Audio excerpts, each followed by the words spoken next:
ব্রিটিশরা পৃথিবীতে জারি রাখে। এবং তার পরবর্তীতে যখন এই সৌদি ওয়াহাবি রাষ্ট্র প্রতিষ্ঠিত হয়, তারাও এই ষড়যন্ত্রের হাত বিস্তার লাভ করে। এখন আমরা স্লাইডে বিষয়গুলো একটু দেখতে চাই। দেখুন, 4th শতাব্দীতে একজন ইহুদি ধর্মীয় নেতা, যার নাম হচ্ছে হিলাল দি নাসি বা হিলাল টু, আসলে হিলাল থেকে এরা হিলেল এসেছে, এটা যে কোনো এনসাইক্লোপিডিয়াতে আপনারা পাবেন।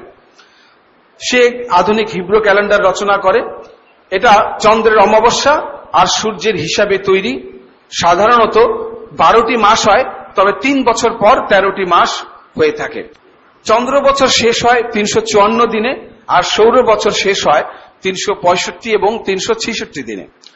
সৌর বছর থেকে চন্দ্র বছর কমপক্ষে 10 দিন এবং বেশির পক্ষে 11 দিন এবং গড়ে 10.5 দিন ছোট। হিসাবে 30 দিনের একটি চন্দ্রমাস বেড়ে যায়। তাই প্রতি চন্দ্র তৃতীয় বছরে 13 মাস ধরে সৌর সনের সমতা রক্ষা করা হয়।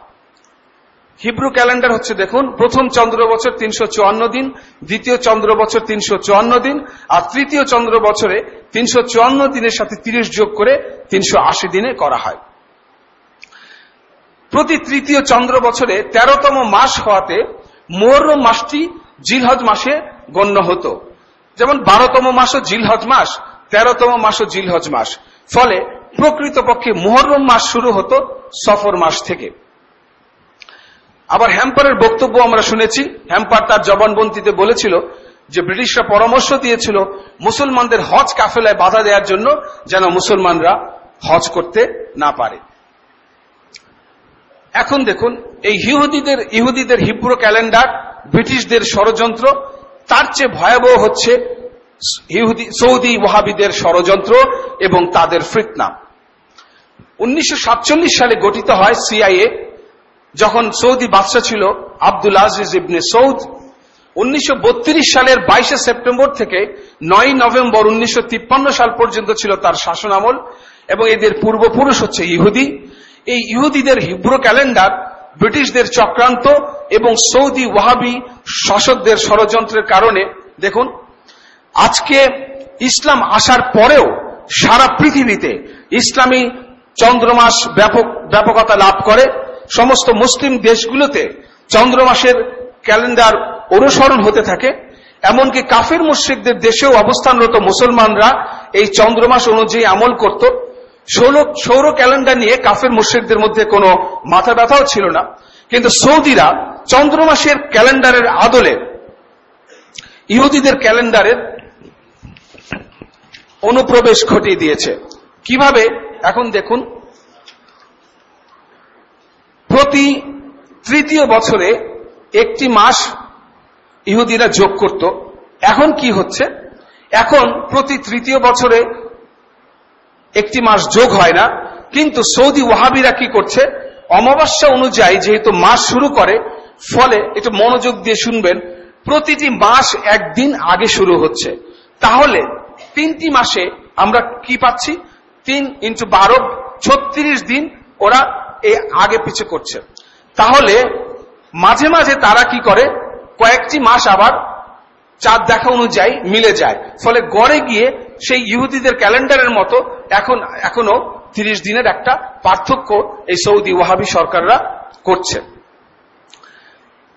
এখন এই সৌদি ওয়াহাবিদের ষড়যন্ত্র, এটা কিন্তু সেই ইহুদিদের ষড়যন্ত্র এবং ব্রিটিশদের ষড়যন্ত্রের চেয়ে ভয়াবহ। আমরা আরো কয়েকটি কারণ বলছি। ইহুদিরা কিন্তু স্বীকার করত যে তারা গণনা বোঝে এবং অমাবস্যা অনুযায়ী তারা মাস গণনা করত। কিন্তু সৌদিরা কি করছে?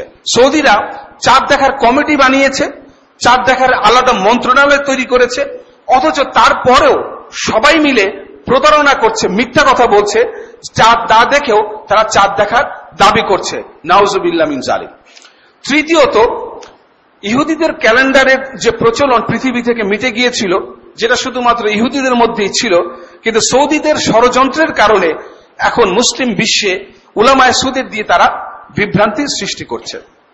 চতুর্থ, আমরা দেখতে পাই চাঁদ দেখে আরবি মাস শুরু করার একটা সহজ পদ্ধতি বাদ দিয়ে এই সৌদি ওয়াহাবিরা বিশ্বের বিভিন্ন মুসলিম দেশে বিভিন্ন পদ্ধতি বা ক্রাইটেরিয়া চাপিয়ে দিয়েছে এবং মুসলমানদেরকে বিভ্রান্ত করছে। ফলে এখন সমস্ত বিশ্বে তারা যে ফিতনা করছে তাদের মধ্য থেকে আমরা দুটি বিষয়কে চিহ্নিত করতে পেরেছি। আমাদের এই আজকের আলোচনা আমরা সংক্ষেপে যেটা এখন বললাম, যে হিব্রু ক্যালেন্ডারের প্রতারণা, পরবর্তীতে ব্রিটিশদের ষড়যন্ত্র এবং আজকের ইহুদির ফিতনার কারণে সমগ্র মুসলিম বিশ্বে যে আরবি মাস মনগড়া ভাবে শুরু হচ্ছে, এর ফলে আমরা দুটো প্রধান সমস্যাকে চিহ্নিত করতে পেরেছি, যে দুটো প্রধান সমস্যার উপরেই আমাদের আজকের আলোচনা।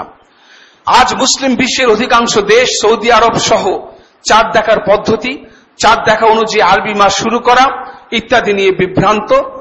ফলে সারা পৃথিবীতে সর্বোচ্চ 4 দিনেও আরবি মাস শুরু হচ্ছে, যা বাস্তবে কোনোদিন সম্ভব না। আমরা দুটি প্রধান সমস্যাকে চিহ্নিত করেছি। এক, বিশ্বের বিভিন্ন দেশ বিভিন্ন তারিখে ঈদ বা রোজা শুরু করে থাকে, অথচ অতি উঁচু অক্ষাংশের দেশ ছাড়া পৃথিবীর অধিকাংশ দেশে চাঁদ দেখার পার্থক্য 24 ঘন্টার বেশি হতে পারে না। সুতরাং দুটি ভিন্ন তারিখে ঈদ পালিত হতে পারে। আন্তর্জাতিক তারিখ রেখা এবং 29তম দিনে চাঁদ দেখা না গেলে পৃথিবীতে হয়তো সর্বোচ্চ 3টি তারিখ হতে পারে ঈদ বা রোজা পালন করার। কিন্তু মুসলিম বিশ্বে অর্থাৎ ব্রুনাই থেকে ইন্দোনেশিয়া থেকে শুরু করে মধ্য এশিয়া, সৌদি আরব, মরক্কো পর্যন্ত 3টি বা 4টি দিনে ঈদ বা রোজা শুরু হওয়া বা যে কোনো আরবি মাস শুরু হবার কোনো সুযোগ নেই। প্রথম কারণটা আবার শুনুন, সমস্ত বিশ্বে এখন 4 দিনেও আরবি মাস পালিত হচ্ছে, যেটা কোনোদিন সম্ভব নয়। আমরা আজকে এটা প্রমাণ দেখব। আর দ্বিতীয়ত সবচেয়ে বড় ফিতনা, যে পৃথিবীর সব দেশে একদিনে রোজা বা ঈদ পালন করা সম্ভব নয়। অর্থাৎ এখানে জিনিসটা বুঝতে হবে, এই ইহুদিরা এখন সমস্ত মুসলিম বিশ্বে চমৎকারভাবে তারা দুটি ফিতনার জন্ম দিয়েছে। একটি হচ্ছে তারা নিজেরাই বিভিন্ন রকমের মুসলিম দেশগুলোতে বিভিন্ন রকম চাঁদ দেখার পদ্ধতি দিয়ে সমস্ত পৃথিবীতে 4 দিনে আরবি মাস শুরু করাচ্ছে। আবার এদেরই মধ্য থেকে আরেকটি দল সমস্ত পৃথিবীতে একদিনে মাস শুরু করার জন্য, অর্থাৎ একদিনে ঈদ শুরু করার জন্য, একদিনে রোজা শুরু করার জন্য, একদিনে আরবি মাস শুরু করার জন্য তারা ইন্ধন দিচ্ছে। দেখুন, অভিনব প্রতারণা। একদিকে সমস্ত বিশ্বের মুসলমানদের আমলগুলো নষ্ট করে দিচ্ছে 4 দিনে আরবি মাস শুরু করে, আবার এদেরই আরেকটি দল সমস্ত পৃথিবীতে একদিনে ঈদ পালন করার জন্য, আর রোজা শুরু করার জন্য, আরবি মাস শুরু করার জন্য তারা ইন্ধন যোগাচ্ছে। বিষয়টা কি আপনাদের বোঝা যাচ্ছে? তাহলে এই দুটো প্রতারণার আমরা মুখোশ উন্মোচন করব। এখন আসুন প্রথম বিষয়টিতে তাকাই। একটা জিনিস মনে রাখতে হবে, যে তারিখ 3টা হলেও চাঁদ 24 ঘন্টায় একবার পৃথিবী ঘুরে। তাহলে আমরা দেখব, প্রথমে আমরা দেখি যে কিভাবে সর্বোচ্চ 3টা তারিখ হয়। আমরা এটার একটা ব্যাখ্যাটা বুঝতে চেষ্টা করব, কিভাবে তো সর্বোচ্চ 3টা তারিখ হয়। কিন্তু চাঁদ কিন্তু 24 ঘন্টায় সমস্ত পৃথিবী একবার ঘুরে আসে। তাহলে 3টা তারিখ কিভাবে হয়? আরেকটা বিষয় মনে রাখতে হবে, কোন মুসলিম বিশ্বে 3 দিনে বা 4 দিনে মাস শুরু হবার কোনো সুযোগ নেই, অথচ 4 দিনেও ঈদ বা রোজা পালিত হয়ে থাকে। তাহলে এর মূল কারণটা কি? এর প্রধান কারণ হচ্ছে বিভিন্ন দেশ কখনো অমাবস্যার দিন, কখনো বা তার পূর্বেও চাঁদ দেখার দাবি করে, যেদিন চাঁদ দেখা যাওয়া সম্ভব নয়। সেই ইহুদিদের খাসলত, ইহুদিদের নির্দেশনা, সেই অনুযায়ী এখন আমরা দেখতে পাচ্ছি। এখানে দেখুন, এই বিষয়টা বুঝতে হলে এই ম্যাপটা একটু বুঝতে হবে। এই ম্যাপটা হচ্ছে এরকম, যে নীল অংশটুকু যেখানে দেখতে পাচ্ছেন, সেই নীল অংশটুকু এখানে চাঁদ দেখা যাচ্ছে না।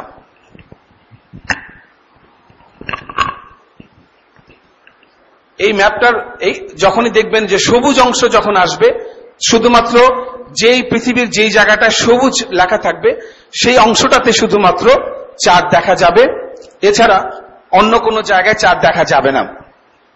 তাহলে দেখুন, 26শে জানুয়ারি উত্তর আমেরিকাতে 1430 হিজরির সফর মাসের চাঁদ দেখা যায়নি।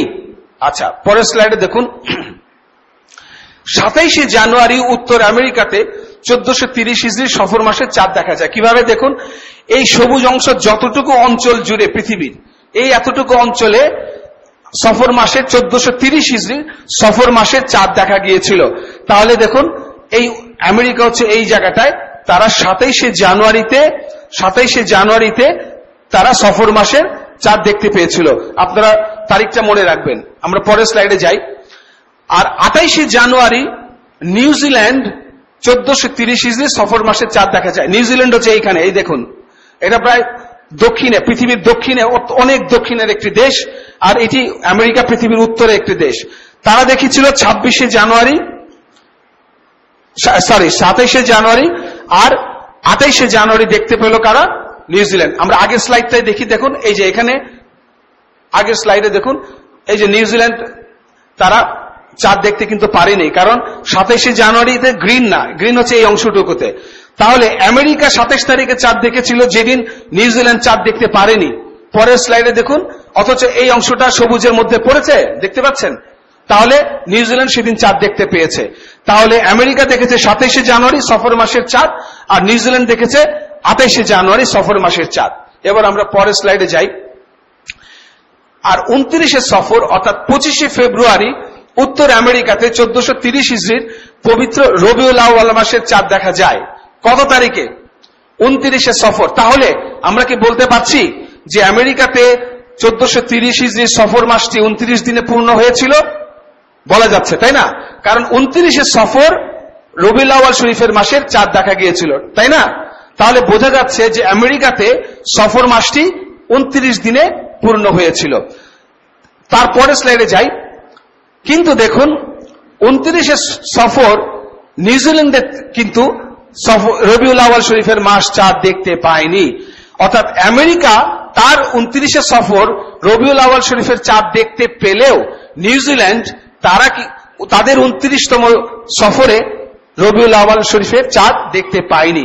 তাদেরকে একদিন অপেক্ষা করতে হয়েছে। তারা কি হয়েছে দেখুন পরের স্লাইডে। 30শে সফর তাদেরকে অপেক্ষা করতে হয়েছে। 30শে সফর নিউজিল্যান্ডে চাঁদ দেখা গেছে। তাহলে এই সফর মাসের আমরা রবিউল আউয়াল শরীফের যে চাঁদ দেখা নিয়ে আমরা এখন কি দেখতে পেলাম, পরের স্লাইডে যাই। এখন দেখুন, রবিউল আউয়াল শরীফ মাসের ক্ষেত্রে আমরা কিন্তু 3টা তারিখ পেলাম। এক হচ্ছে উত্তর আমেরিকাতে চাঁদ দেখা গিয়েছিল 26শে ফেব্রুয়ারি, তাই না? রবিউল আউয়াল শরীফের মাস, রবিউল আউয়াল শরীফের চাঁদ, সেটা কিন্তু তাদের 29তম দিনেই দেখা গিয়েছিল। 29শে সফর উত্তর আমেরিকা রবিউল আউয়াল শরীফের চাঁদ দেখতে পেয়েছিল, সেটা ছিল 26শে ফেব্রুয়ারি। আর বাংলাদেশ এবং পৃথিবীর অন্যান্য অঞ্চল তারা দেখতে পেয়েছিল 27শে ফেব্রুয়ারি। দেখুন, আমরা স্লাইডটায় আবার যাই। এই যে স্লাইডটায় দেখুন, আগের স্লাইডটা, এই যে এটা 26শে ফেব্রুয়ারি, এই যে বাংলাদেশ, এই যে ইন্ডিয়া, সৌদি আরব, সমস্ত অঞ্চলগুলো আমরা দেখেছিলাম 26শে ফেব্রুয়ারি। আমরা আবার স্লাইডটা ফিরে যাচ্ছি। তাহলে আমরা 3টি তারিখ পাচ্ছি। উত্তর আমেরিকা 26শে ফেব্রুয়ারি, বাংলাদেশ 27শে ফেব্রুয়ারি, নিউজিল্যান্ড 28শে ফেব্রুয়ারি। এই কারণে আমরা সর্বোচ্চ 3টি তারিখ হতে পারে। এবার আবার আমরা কিন্তু 3টি তারিখ হলেও একটা জিনিস কিন্তু লক্ষ্য করেছেন যে 29তম দিনেই কিন্তু আমেরিকা তাদের চাঁদ দেখেছিল, আর নিউজিল্যান্ড চাঁদ ঠিকই ঘুরেছে, কিন্তু তারা তাদের অঞ্চল থেকে দেখতে পায়নি। বাংলাদেশও তাদের 29তম দিনে চাঁদ দেখতে পেয়েছিল। ফলে তারিখ 3টি হলেও 24 ঘন্টাতেও চাঁদ সমস্ত পৃথিবী ঘুরেছে। এবার দেখুন, 1426 হিজরির রমাদান শরীফের চাঁদ পৃথিবীর কোথাও দেখা যায়নি।